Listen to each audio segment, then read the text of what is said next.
장기적으로 보면 금값도 좀씩 올라갈 거고 비트코인 가격도 계속 올라갈 거다. 그래서 장기적으로 좀 다 바라보고 좀 투자하는 거 좋지 않을까. 기본적으로 통화량이 많이 풀리고 있기 때문에 계속 올라갈 수도 있는데 상대적으로 비트코인이 더 가격이 빠르게 올라갈 가능성이 전 높다. 이제 그 여러 가지 투자 수익을 상대적으로 비교도 했습니다만 예외적으로 지금 금값이 올해 지금 많이 상승했다 이렇게 좀 보고 있고 기왕 투자를 한다면 저는 금보다는 비트코인 쪽에 투자하는 거 상대적으로 더 유리하지 않을까.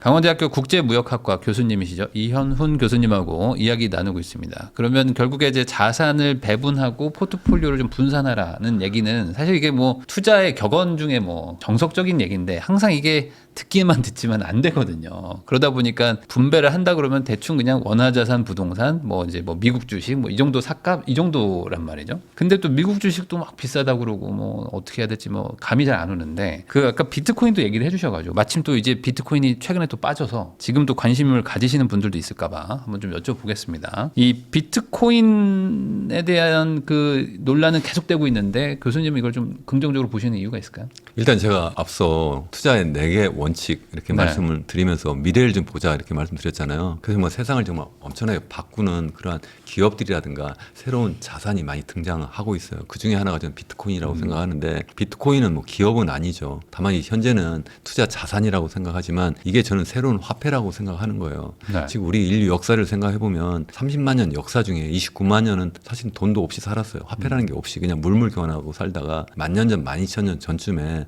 처음 초거대 혁명을 했는데 그게 바로 농업혁명이고요. 농업혁명하면서 사람들이 모여 살고 그래서 생산물도 많이 늘어나고 그러다 보니까 거래를 해야 되는데 어떻게 거래를 해요? 이 물물 교환하려니까 너무 불편해가지고 거래에 매개 수단이 등장한 거고 그게 바로 상품화폐고 그러다가 이제 금이라고 하는 것이 제일 그래도 순수하고 또 주조하기도 쉽고 쪼개기도 쉽고 보관하기도 쉽고 뭐 등등 여러 가지 이유로 해서 금화가 이제 최고의 상품화폐가 되었는데 그러다가 이제 한 250여 년 전쯤에 한 18세기 중엽에 두 번째 초거대 혁명을 한 거잖아요. 그게 이제 산업혁명이고 산업혁명하면서 금화가 서서히 사라졌어요. 다시 말씀드리면 상품화폐가 서서히 사라지고 법정화폐, 명목화폐가 등장했어요. 왜 제가 서서히라고 하냐면 처음에는 그냥 갑자기 정부가 아니면 중앙은행이 돈을 발행해서 이걸 앞으로 써 이렇게 하면 사람들이 안 믿을 거잖아요. 그러니까 처음에 어떻게 했냐면 금 본위 제도를 한 거예요. 그러니까 파운드당 얼마만큼 금과의 교환 비율, 태환 비율을 정해서 이만큼은 우리가 언제든지 바꿔줄게 이렇게 한 거잖아요. 그러다가 이제 2차 세계대전이 터지고 그러면서 그 금이 전부 다 미국으로 다 몰렸어요. 한 75%가 다 미국으로 몰리다 보니까 이제 다른 나라는 금본위 제도를 할 수가 없게 되고 그래서 자연스럽게 브레튼-우드 체제가 등장한 거예요. 그건 뭐냐 하면 미국 달러만 금본위 제도가 되고 나머지 통화는 다 달러 본위 제도가 돼서 간접적으로 금본위 제도를 했는데 그것마저도 1971년에 미국이 이제 금과 달러의 태환 그것을 더 이상 하지 않겠다. 닉슨이 이렇게 갑자기 선언하면서 그것마저도 끝났잖아요. 그래서 이제 금본위 제도는 이제 완전히 사라졌고 이제 완전히 순수한 명목화폐만 남은 거예요. 자, 그런데 지금 현재 우리가 하고 있는 혁명은 뭐예요? 지금은 이제 산업혁명이 끝나고 디지털 혁명을 하고 있는 거예요. 네. 일부에서는 이것도 산업혁명이라고 말씀을 하세요. 4차 산업혁명이다. 이게 왜 산업혁명이에요? 산업혁명은 기계혁명이잖아요. 그러니까 농업혁명은 우리가 농사짓는 혁명이고 그다음에 산업혁명은 우리가 농사뿐만 아니라 다른 상품 생산할 때 기계를 발명해서 그 기계를 움직여가지고 우리 인간의 육체적 노동을 대체 보완할 수 있도록 한 거잖아요. 그 기계혁명인데 지금 하고 있는 기계혁명이라는 거죠. 엔비디아부터 시작해서 이게 지금 기계혁명이에요. 다 디지털 기술, 디지털 서비스 혁명인 거죠. 이렇게 새로운 혁명을 하고 있고 그래서 우리가 뭐라고 해요? 산업사회에서 디지털 사회로 넘어가고 있다 이러잖아요. 이 디지털 사회에서 당연히 화폐도 디지털 화폐로 바뀔 수밖에 없다는 거예요.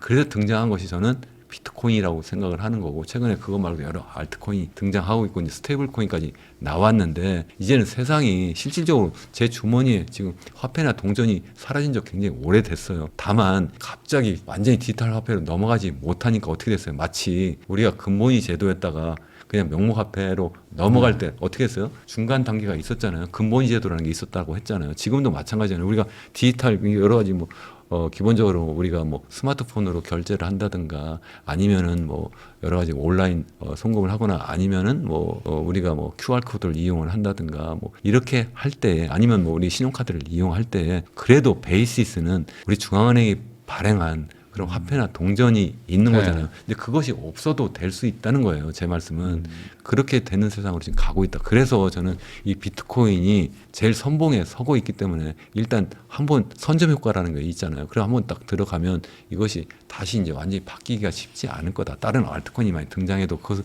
비트코인의 위상을 완전히 뒤집지는 못할 거다. 이제 전 그렇게 생각을 하고 있기 때문에 특히 이제 비트코인이 디지털 골드라고 하잖아요. 실제 일반적인 아날로그 골드와 이 디지털 골드 비트코인과 비교해 보면 비트코인이 훨씬 더 유리한 측면이 많아요. 일부에서는 비트코인은 가치도 없지 않느냐. 그래도 골드는 가치가 있지 않느냐 이렇게 말씀하시는 분도 계세요. 골드가 정말 가치가 있나요? 가치가 있으면 1온스당 뭐 이렇게 뭐 얼마나 되나요? 그게 막 4,000달러 이렇게 되나요? 아니죠. 1,000달러도 안 되죠. 몇백 달러겠죠. 기껏 해봤자. 그런데 나머지는 사용가치, 왜 보통 얘기할 때 사용가치를 이야기하잖아요. 실제 산업 현장이나 아니면 뭐 금반지 이런 거 할 때 과연 그 가치가 얼마나 돼요? 얼마 안 되는데 나머지는 전부 다 그냥 이게 앞으로 가치가 계속 더 높아질 거라고 믿기 때문에 거기에 사람들이 투자를 해서 그만큼 높아진 거예요. 그러니까 그것도 사실은 기본적으로 사용가치는 얼마 안 되는데 그냥 실질적인 가치는 별로 없는데도 그만큼 오른 것처럼 비트코인도 사람들이 일단 돈이라고 믿으면 그러면 계속 투자 자산으로서 가치가 더 높아질 수밖에 없다. 그것이 역사적인 사실이기도 하다는 말씀을 제가 드리는 겁니다. 네. 그러니까 결국에는 금의 역할을 하는 것과 같이 시대가 바뀌었기 때문에 이제 디지털 시대의 디지털 금의 역할을 비트코인이 이제 대체하게 될 것이다. 그러니까 이제 이게 가치가 지금보다 훨씬 더 좋아질 거라는 거에 베팅한다는 얘기신 거네요. 그렇습니다. 금 투자나 뭐 마찬가지로 본다는 거죠. 그러니까 지금도 금값이 많이 올라가잖아요. 네. 근데 금값이 많이 올라가는데 궁극적으로는 저는 비트코인의 총 가치가 금의 가치도 뛰어넘을 수도 있지 않을까 저는 그렇게 생각하는 사람입니다. 그 말은 디지털 시대가 오면 당연히 디지털 기반의 자산들이 더 각광을 받는데 실물 자산인 금보다는 디지털 자산인 비트코인이 더 쓸모가 있을 것이다. 저는 그렇게 일단 보고 있습니다. 다만 올해는 지금 예외적으로 지금 뭐 금값이 너무 많이 올라가니까 사람들이 비트코인 또 틀렸네 이렇게 말씀하실 수도 있는데 그거는 꼭 그렇지 않은 게 이게 지금 제가 하나 뭐 가져왔는데 이게 그 시킹 알파의 어떤 애널리스트가 올린 자료인데요. 제가 그냥 가져왔는데요. 지난 12년 동안 여러 자산이 있잖아요. 뭐 비트코인도 있고 뭐 골드도 있고 뭐 미국 주식도 있고 뭐 채권도 있고 등등 있잖아요. 또 부동산도 있고 이런 걸 놓고 보면 여기 맨 위에 있는 게 제일 상승률이 높은 그러한 자산이에요. 그러면 2014년 그 당시에 주식 가격이 엄청나게 떴을 때고요. 15년, 16년, 17년 다 비트코인이고요. 그리고 2018년 그때 이제 그 국채, 미국 국채 가격이 좀 그 당시에는 다 안 좋았으니까 다 지금 마이너스 되고 막 이럴 때 결국 국채 쪽으로 그래봤자 0.86%니까 거의 오르지 않은 그때고요. 2019년에 다시 또 비트코인, 20년, 21년 다 비트코인이 제일 좋았고요. 그리고 이제 2022년 뭐 원유 같은 이런 상품 자산이 좀 좋았을 때가 있었고 그리고 나머지 2023, 24 다 비트코인이었어요. 올해 지금 골드가 지금 굉장히 빠르게 올라가고 있는데 그럼 내년도 그렇고 후년도 그럴 거냐? 이건 또 아니라는 말씀 드리고 있고 그렇다고 골드가 그럼 계속 떨어질 거냐? 그건 또 아니에요. 골드도 물론 여기 보시면 2위 한 때도 있었고 3위 한 때 골드도 계속 계속 가격이 올라갈 수밖에 없는 게 기본적으로 통화량이 많이 풀리고 있기 때문에 계속 올라갈 수도 있는데 상대적으로 비트코인이 더 가격이 빠르게 올라갈 가능성이 전 높다 이제 전 그렇게 보고 있는 거죠. 그 중요한 이유가 좀 전에 말씀드린 것처럼 유동성이다, 통화량이다. 통화량하면 뭐 미국 통화량만 가지고도 비교할 수도 있고 아니면 글로벌 통화량해서 글로벌 유동성에서 주요국 통화량을 전부 다 묶어가지고도 볼 수가 있는데 보통 일반적으로 비트코인 가격을 이렇게 글로벌 M2가 이제 광의의 유동성 또는 총통화라고 하는데 그거까지 비교하면 한 10주 정도 선행한다고 이렇게 보는 것 같아요. 그래서 보통 글로벌 M2가 이렇게 막 증가할 때 뭐 2017년, 18년 이때 비트코인 가격도 빨리 올라가고 또 여기 보시면 2020년 중반부터 뭐 21년 후반까지 그때도 또 빠르게 통화량이 증가할 때 같이 얘도 또 증가한다든가 뭐 최근도 뭐 많이 이렇게 통화량이 풀릴 때 뭐 그때 뭐 같이 올라가더라 뭐 이런 이야기 하는데 그대로 뭐 똑같이 움직이지는 않을 거라고 보는데 아주 장기적으로 놓고 보면 굉장히 비슷하게 움직인다고 저는 생각을 해요. 근데 이제 앞으로 전 생각할 때 2008년 이후에 미국을 비롯해서 주요 선진국 유럽이나 일본 다 포함해서 통화량을 너무 많이 풀고 있어요. 이게 정말 큰 문제라고 생각하는데 이게 정말 자산의 양극화를 가져오고 그래서 결국은 사회가 완전히 양극화된다고 저는 생각을 하고 있는데 이게 마치 1929년 세계 대공황을 불러온 그러한 상황까지 지금 가고 있다 저는 생각을 해요. 어쨌든 그래도 그 가운데 어쨌든 자산 가격이 올라가는 건 틀림없으니까 우리 투자자로서는 어쨌든 그 상황을 잘 보고 있어야 되고 어쨌든 그럼에도 불구하고 순간적으로 혹시 자산 시장에서 큰 충격이 오면 그러면 도망갈 준비는 잘해야 된다 저는 계속 말씀을 드려요. 하다못해 비트코인까지 포함해서 그렇게 준비를 하고 있는 단계에서 일단 한번 보시면 좋겠다 생각을 하는데 미국이 앞으로 통화량을 계속 많이 풀을 거다 저는 생각을 하고 있어요. 일단 지금 현재 금리를 일단 낮추는 쪽으로 일단 가고 있잖아요. 그래서 이제 계속 통화량이 늘어날 거라고 보는데 그 중요한 이유가 뭐냐면 트럼프 대통령을 한번 우리가 생각을 해보자는 거예요. 트럼프 대통령이 미국 대통령이면서 동시에 어쩌면 전 세계 경제를 좌지우지하는 그러한 네. 대통령이에요. 뭐 한때는 뭐 경제 대통령 하면 미국 연준 의장이다 하는데 미국 연준 의장까지도 지금 갈아서 완전히 새로운 사람 안 치겠다 이렇게 하면서 엄청난 압력을 가하고 있기 때문에 실질적으로 전 세계 경제 대통령은 트럼프라고 보는데 현재 미국 국가 부채가 정부 부채가 현재 연방 정부 부채가 지금 38조 정도까지 올라갔는데요. 이 정도가 얼마나 높으냐면 우리나라 GDP의 20배 정도 되는 거고요. 네. 미국 GDP의 한 1.25배 정도 돼요. 그게 125%라는 이야기예요. 네. 굉장히 높은 수준이 이렇게 높았던 적이 없었어요. 이게 2차 세계대전 당시에 그때 미국이 엄청나게 전비를 이제 쏟아 부어야 되니까 그때 국채가 많이 발행이 되었고 그래서 미국의 국가부채, 정부부채가 많이 증가한 적이 있었는데 그때보다도 훨씬 더 높은 수준이라는 거예요.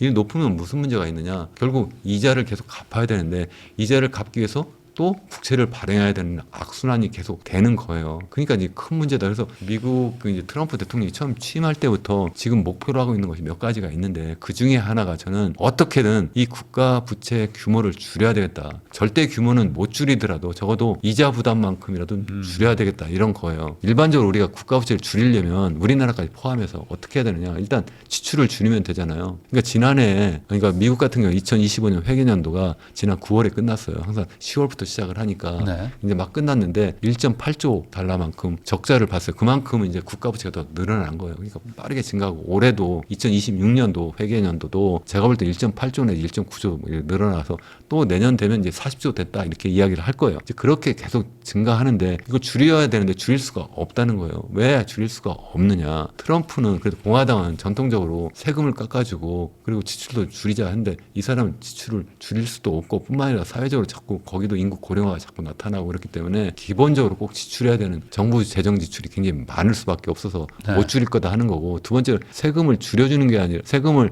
어떻게 더 많이 걷어야 되는데 반대로 지금 줄여주고 있잖아요. 이미 법인세도 낮춰주기로 이미 다 의회가 다 이미 결의 통과를 해버린 상태이기 때문에 이 두 가지는 불가능한 거예요. 그럼 세 번째 가능한 게 뭐냐? 결국은 우리가 아까 말씀드린 125%라는 것이 이 국가부채, 이 38조 나누기 미국의 GDP 이거잖아요. 그 미국 GDP로 나눠주는데 미국의 GDP가 한 30조 정도 되거든요. 그걸 늘리려면 결국은 이 속에 경제 성장률을 빠르게 하거나 아니면 인플레를 유발하면 되는 거예요. 명목 GDP로 나눠주는 거니까. 그래서 이걸 경제 성장을 높여야 되는데 이것은 뭐 자기 마음대로 되는 게 아니잖아요. 그래도 미국은 한 2.5% 정도 하니까 계속 가는데 명목을 높이려면 어떻게 해요? 인플레를 유발하면 되는 거예요. 그리고 또 한 가지 생각해 볼 수 있는 것이 채무 불이행. 아예는 못 갚겠다. 이렇게 해버리는 건데 이것도 그냥 웃을 게 아니라 네. 센츄리 번드라고 해가지고 어떻게 했어요? 미국에서 아예 100년짜리 국채를 발행해서 한국이나 아니면 일본이나 아니면 유럽에서 사도록 하고 그래서 이자도 주지도 않고 100년 뒤에 원금만 갚으려 100년 뒤에 그 이자 전혀 내지 않고 갚는다는 건 사실 100년 뒤면 그게 거의 똥값이 된 거죠. 인플레가 네. 됐으니까. 거의 그냥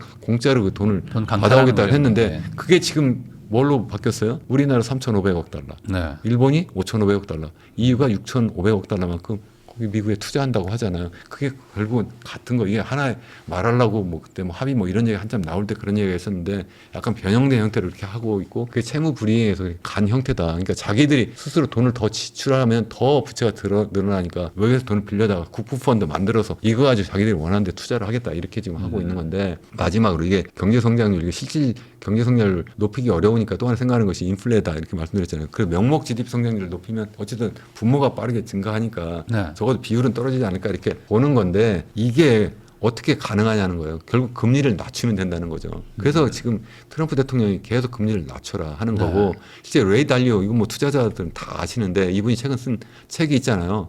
우리나라도 이게 번역서가 나왔어요. 그래서 빅 사이클 이렇게 나와 있는데 정확한 원제는 How Countries Go Broke. 그러니까 어떻게 국가가 파산하는가 이런 제목이고 부제가 더 빅 사이클인데 그 이분 연구를 해보니까 역사적으로 계속 반복됐는데 빅 사이클이 있더라. 부채의 빅 사이클이 있었는데 그게 뭐 1920년대 그러니까 세계 대공황이 터지기 전에 그랬고 뭐 그리고 그 2차 세계대전 중에도 그랬고 또 지금도 그래서 부채가 엄청나게 막 늘어나더라. 그러면 결국 이렇게 부채를 막 늘리다가 결국 어떻게 하느냐. 정부 지출을 줄이거나 아니면 조세 수입을 높이거나 이렇게 하는 것이 아니라 결국 인플레이션을 통해서 하더라는 거예요. 아니면 채무 불이행하거나 실제 네. 채무 불이행도 많이 있었는데 지금도 약간 그런 상황으로 현재 가고 있다는 말씀드렸는데 그래서 인플레이션을 한다. 그렇게 하려면 결국은 기준금리 낮추고 통화량을 빨리 늘리면 되는데 미국의 통화량이 이렇게 빨리 증가하고 있잖아요. 네. 이 증가하고 있는데 최근에 연준이 기준금리를 이제 낮췄잖아요. 0.25%포인트 낮추고 올해 12월에 안 낮출 거다 뭐 이렇게 해서 설왕설래가 있는데 설사 안 낮춰도 내년에 계속 낮출 수밖에 없을 거라고 생각하는 게 이미 스테판 미런이라고 자기 백악관의 경제자문위원회 위원장까지도 그쪽에 자기 그 연준의 위원으로 앉혔을 뿐만 아니라 내년 5월이면 아예 이제 연준을 새롭게 이제 갈아엎을 이제 새로운 의장이 등장할 텐데 그러면 어떻게 하겠어요? 계속 금리 낮출 수밖에 없을 거고 그렇게 되면 이제 상황이 어떻게 되겠냐요. 더군다나 그래서 이미 제롬 파월 지금 연준 의장도 이미 꼬리를 지금 낮춘 상태고 그래서 연준의 그 소위 QE, QT 이런 건 아시잖아요. 네. QE 해가지고 미국 국채를 많이 샀다가 그리고 이제 QT를 했었는데 그러니까 이제 더 이상 사지 않고 갖고 있는 걸 자꾸 거였죠. 줄였는데 줄여봤자 지금 현재 어디까지 줄였냐면 그 코로나 터지기 전 상황이 한 4조 달러까지 있었거든요. 이거 갖다 9조까지 높였어요. 그러니까 거의 2배 이상 많이 산 거예요. 뭐 미국 국채만 산 것이 아니라 사실은 MBS라고 해서 부동산 담보채권도 샀는데 한 2대1 비율로 샀는데 그동안 이제 많이 줄인다고 해서 만기가 돌아온 걸 더 이상 이제 새롭게 대체하지 않는 방식으로 했는데 주로 미국 국채를 대체하지 않은 게 아니라 거의 MBS만 계속 파는 거예요. MBS 그 규모만 계속 줄였고 그나마 이제는 11월 말이면 더 이상 하지 않겠다 이렇게 선언까지 해버린 거예요. 근데 지금 원래 상태로 돌아가지도 않았잖아요. 그러니까 유동성이 이만큼 계속 풀려 나가 있는 거라는 거죠. 그러니까 엄청난 현재 그래서 지금 한 6조 5천억 정도 되는데 이 정도는 코로나 상황 이전 4조보다 훨씬 더 많이 지금 돈이 풀려 있는 거고 그것 때문에 지금 미국도 이렇게 계속 주식시장도 좋고 모든 거 다 좋다 이런 말씀이고 이러한 가운데서 인플레는 절대로 3% 밑으로 떨어지지 않을 거다는 거예요. 그래서 지금 미국 연준이나 우리나라나 대부분 선진국들이 인플레이션 목표가 2%잖아요. 네. 2% 되지 않을 거라고 생각을 해요. 앞으로 이미 그렇게 연준 이사들도 지금 일부 이야기도 하고 있는데 제가 볼 때는 3% 아니면 4%그 위로도 올라갈 수도 있지 않을까. 그래도 우리는 목표가 3%에서 4%다. 이렇게 해버리면 고만인 거예요. 거기에 맞춰서 계속 금리를 더 낮추고 유동성을 계속 풀어버리면 그런 인플레는 계속 그만큼 유발이 되니까 그만큼 전체적으로 국가 부채는 GDP 대비로는 명목 GDP 네. 대비로는 더 낮아질 수밖에 없다는 거죠. 그러니까 그런 상황이 계속 될 거니까 제가 드리는 말씀은 국제적으로 이거 특히 미국에서 우선 통화량이 엄청나게 풀릴 거고 그것은 결국 금값뿐만 아니라 비트코인과 같은 이런 자산 가격을 계속 밀어 올릴 거다는 거고 사실은 제가 시간이 없어서 뭐 유럽이나 아니면 일본 말씀을 더 드리지는 않았습니다만 거기도 비슷하게 다 금리를 낮추고 있고 지금 다 지금 적극적으로 유동성 더 푸는 방식으로 가고 있다. 굉장히 이게 파퓰리스트적인 그러한 또 정책이기도 해요. 그래서 전 세계적인 현상이다. 이게 결국은 언젠가 터질 수도 있고 사회 양극화로 불러와서 결국 좋은 정책은 아닌데 적어도 투자자의 입장에서 생각하면 적어도 투자 자산의 가치는 높아질 수 있기 때문에 그것을 활용하는 것은 또 필요하다. 저는 그렇게 생각하고 있습니다. 그러다 보니까 요즘 같은 분위기에서 진짜 돈이라고 부를 수 있는 금에 투자를 해야 된다라는 얘기가 많아지고 또 그러면 디지털 금의 논리가 똑같이 작동하니까 비트코인을 사라. 그냥 금 비트코인 사놓으면 결국에 이런 인플레를 방어할 수 있다. 이런 얘기들이 있잖아요. 그게 어찌 보면 맞는 얘기겠네요. 근데 이제 투자하는 분들은 금값이 올라가니까 빨리 이제 사야 되겠군 해서 이제 미리부터 사가지고 네. 그래서 많이 이제 그 투자 수익을 거두는 분도 계시고 또 반대로 야 이게 너무 많이 올라갔네 해서 이제 못 사는 분도 계시고요. 네. 비트코인도 마찬가지예요.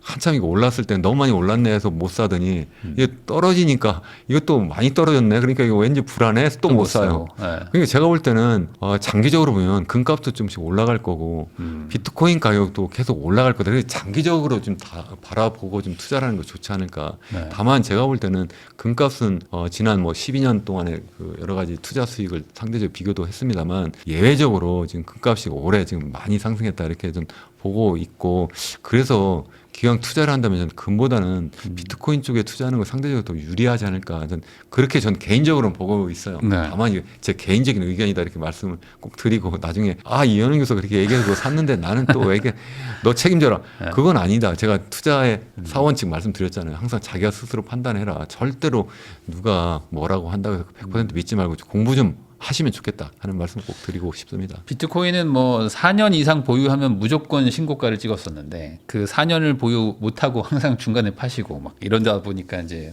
번 사람이 생각보다 많지 않기도 하더라고요. 근데 말씀하신 것처럼 이제 초장기로 보면은 이런 흐름으로 갈 수밖에 없는 것이고 그러면 최소한 중장기 투자로만 생각해도 훨씬 안전한 길이다. 뭐 잠깐 단기적으로 뭐 다른 게 올라갈 수도 있지만 결국 돌고 돌아서 이쪽으로 돈이 오는 거 아닐까요? 그래서 저는 투자를 할 때 비트코인 같은 거 뭐 다른 것도 마찬가지지만 적립식으로 하는 게 좋겠다 이렇게 생각을 해요. 쉽지는 않아요. 네. 그렇지만 어쨌든 매달 내가 지금 500만 원 수입이면 네. 뭐 예를 들어 50만 원 이렇게 10%는 그냥 적금 드는 것처럼 네. 계속 사놓으면 좋겠다는 게 한 가지고 두 번째는 이거 올라갈 때가 아니라 떨어질 때 그때 좀 더 많이 산다. 그렇죠. 이런 전략을 써야 되는데 꼭 반대로 하죠. 올라갈 때 올라갈 때 많이 막 사고 떨어질 때 빨리 팔아버려가지고. 적립식도 보면 올라갈 때는 적립식 잘 하시다가 빠지기 시작하면 적립식 또 안 하세요. 그러면 안 되는데. 그러니까요. 계속 네. 자동이체 되도록 이렇게 해야 되지 않을까 싶습니다. 그냥 교수님 말씀대로 할 거면 한 4년은 그냥 계속한다. 뭐 이런 생각으로 해야지만 사실 어떤 유의미하게 작동하는 것도 있을 것 같기도 합니다. 네네. 어쨌든 이런 내용들을 잘 고려하셔가지고 뭐 자산의 일부라도 이런 걸 좀 포트폴리오 다변화 목적으로 태워놓는 것도 나쁘지 않다는 생각도 좀 드네요. 지금까지 이현훈 교수님 모시고 최근 한국 경제 상황부터 뭐 다양한 투자 이야기까지 이야기 나눠봤는데요. 이런 내용들 잘 고려하셔서 본인의 포트폴리오에 잘 반영하시기를 바라면서 저도 교수님하고 인사 나누도록 하겠습니다. 오늘 나와주셔서 감사드립니다. 네, 감사합니다.